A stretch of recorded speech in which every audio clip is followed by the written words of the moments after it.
तो सभी को जय मसीह की। आइए मेरे प्यारे भाई बहनों, मैं आपका दोस्त राजवीर 143 यूट्यूब चैनल में आप लोगों का स्वागत है। आप लोग कैसे हैं?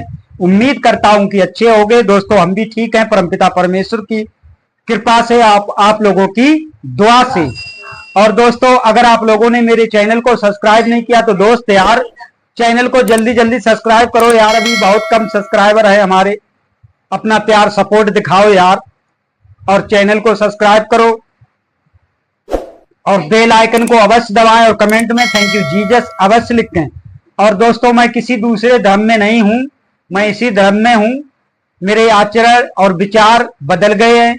परमपिता परमेश्वर किसी को गलत भावनाएं, गलत विचार नहीं बताते हैं, गलत शिक्षा नहीं देते हैं। प्रभु का यही बाइबल में लिखा है कि सबसे प्यार करो, सबसे मिलजुल के रहो और किसी का बुरा मत सोचो। तो मैं परमपिता परमेश्वर से यही कामना करता हूं कि आप लोगों के जीवन में बहुत सारी खुशियां आए। तो आइए देखते हैं, आज बहुत सुंदर सा वचन है।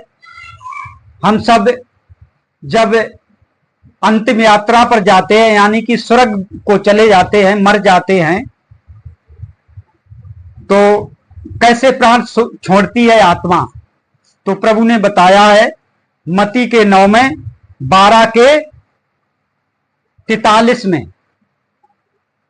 जब अशुद्ध आत्मा मनुष्य में से निकल जाती है तो सूखी जगहों में विश्राम ढूंढती फिरती है और पाती नहीं। जब किसी के हृदय से प्राण निकल जाते हैं तो वो भटकती फिरती है आत्मा। वो किसी जगह पर विश्राम चाहती है कि हमें कोई जगह मिल जाए जहां पर मैं प्रवेश कर जाऊं, तो उसको कोई भी जगह नहीं मिलती है। तब कहती है कि मैं अपने उसी घर में जहां से निकली थी लौट जाऊंगी। और तब वो कहती है, जब कहीं पर उसको विश्राम नहीं मिलता है तब वो सोचती है कि मैं उसी घर में वापस लौट जाऊंगी जिस घर से मैं आई हूं, जिस शरीर को मैं छोड़कर आई हूं, मैं उसी घर में वापस दोबारा प्रवेश करूंगी, लौट जाऊंगी। वो आत्मा कहती है। और आकर उसे सूना, झाड़ा बुहारा और सजा सजाया पाती है। जब वो दोबारा वापस आती है तो वहां देखती है कि सुनसान पड़ी है। वो सज धज के आरती पर लेटा है और वो वहां से जाने वाला है अंतिम यात्रा के लिए।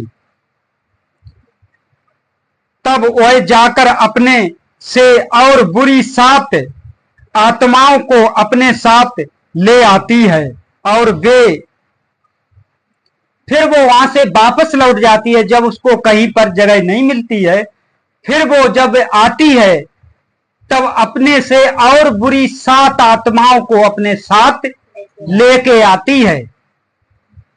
तो दोस्तों जैसे किसी के प्राण निकल गए हैं तो उसकी मोह माया उसके बच्चों में, उसके घर में, उसकी गृहस्थी में, उसके बेड पर, कहीं किसी चीज पर, कहीं मोटरसाइकिल पर, कहीं ये मारुति कार पर, तरह तरह की चीजें होती हैं उसकी, तो उसकी आत्मा लगी रहती है। अगर उसकी आत्मा उस बेड पे है कि मैं इस बेड पे लेटता था, अगर वो लेट गई, उसी बेड पर जाके आप भी अगर लेट गए तो वो लोग कहते हैं उसको तो अशुद्ध आत्मा ने, किसी भूत ने पकड़ लिया है। तो आप तो उसके ऊपर पहले वो तो पहले से लेटी हुई है और आप वहां पर बैठ गए तो आपको वो पकड़ लेती है, ग्रस्त हो जाते हो, आपको वो परेशान कर देती है।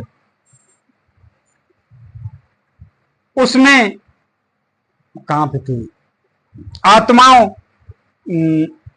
को अपने साथ ले आती है, 7 आत्माओं को अपने साथ ले आती है और वे उनमें बैठकर वहां वापस आपस